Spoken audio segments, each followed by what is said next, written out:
Hello, and welcome to the Cloud Tiering Appliance implementation video. Today, we're going to discuss the steps to deploy and configure CTA. First, I'll give a quick overview of CTA and what it does. Then we'll talk about the implementation steps, followed by a live demo on how to implement CTA. CTA enables archiving data from primary NAS storage to cheaper secondary storage. The secondary storage can be NAS, CAS, or the cloud. Policies are used to determine which files can be archived. For example, you can create a policy to automatically archive every file that hasn't been accessed in 1 year. This process leaves an 8K stub file on the primary storage, which points to the location of the data on the secondary storage. Users will be able to access any file that is archived normally. CTA can also be used for migration purposes by moving data without leaving a stub. In this video, we'll be archiving from one VNX to another using CIFS. First, we're going to deploy the virtual edition of CTA version 10, and then perform the initial configuration on the appliance. Then we will configure the CIFS service account on the domain and the DHSM accounts on the VNX. Finally, we'll add the VNXs to the CTA as a source and repository. Now let's take a look at how to deploy CTA virtual edition. Since this comes as a OVA template, we'll go into our vCenter to deploy it. Click File, and then Deploy OVF Template. Point it to the location of the template, and then click Next. Details of the template are displayed. Click Next. Provide a name and inventory location for the VM, and then click Next. Choose a data store, and click Next. Since we're using a NFS data store, DIN is the only disk format available. Click Next. Select the VM network for the network mapping, and click Next. A summary page is displayed. Select Power On after deployment, and click Finish. Now wait until the VM is deployed, and then open the console. Now let's take a look at how to configure CTA. Log in with the default credentials of root as the user and rain as the password. The first thing we want to do is configure networking by selecting option 3. Then select option 1 to configure networking.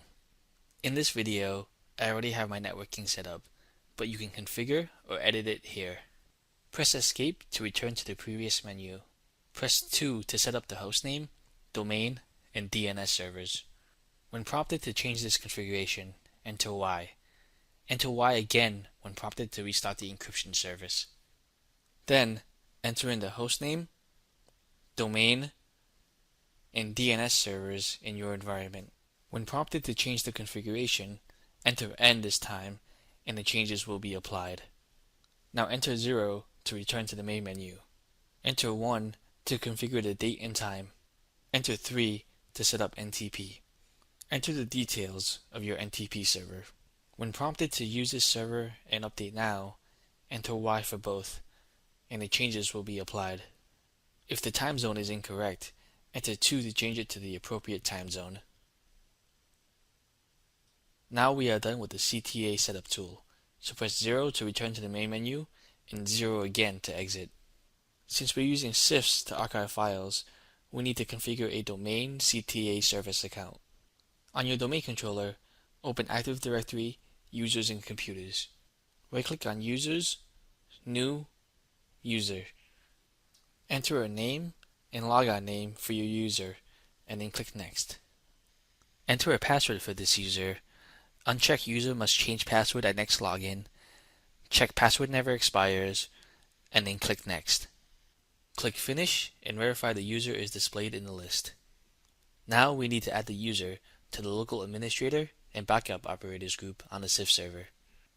Right-click on My Computer and click Manage.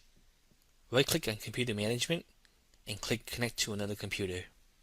Enter in the name of the CIFS server and click OK. Expand System Tools, Local Users and Groups, Groups. Double-click Administrators and click Add. Enter in the name of the account you just created and click OK. We will now repeat the same steps for the backup operators group so the user can access all files for archival purposes. Next, we need to configure the DHSM user on the VNX control station and data movers. To do this on the control station, open up Unisphere and go to Settings, User Management, local users for file. Click Create and enter in a username, password, and password expiration for this user. Select FileMover as the primary group and click OK. You will see a pop-up instructing you to create this user on the block side, but that is not required. Click OK and close the window. To create the DHSM user on the data mover, SSH into the control station, log in as NASAdmin, and then SU to root. Run the server user command to create a user on the data mover.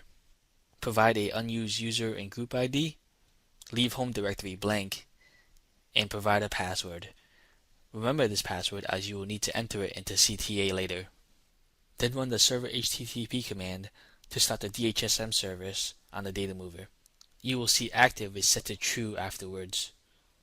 Now let's log into CTA using the IP address you configured earlier. The default username is admin, and the default password is rain.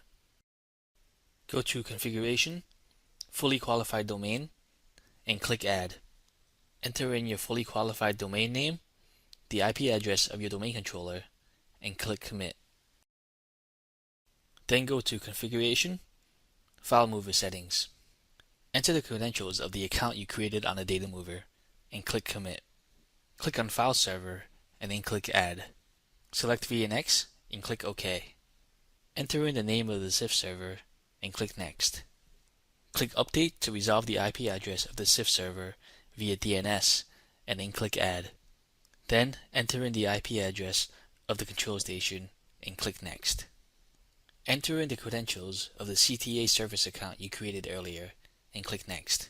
NDMP credentials are required for migrations, so we can leave this blank.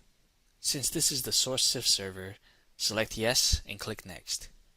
Callback agent settings are used when archiving to a Centera or the cloud, so we can leave this blank. You can exclude certain directories from being archived. For this, I won't exclude anything. Now click Finish. Now we need to repeat these steps to add the repository. I will fast forward here because these steps are all the same until step 5.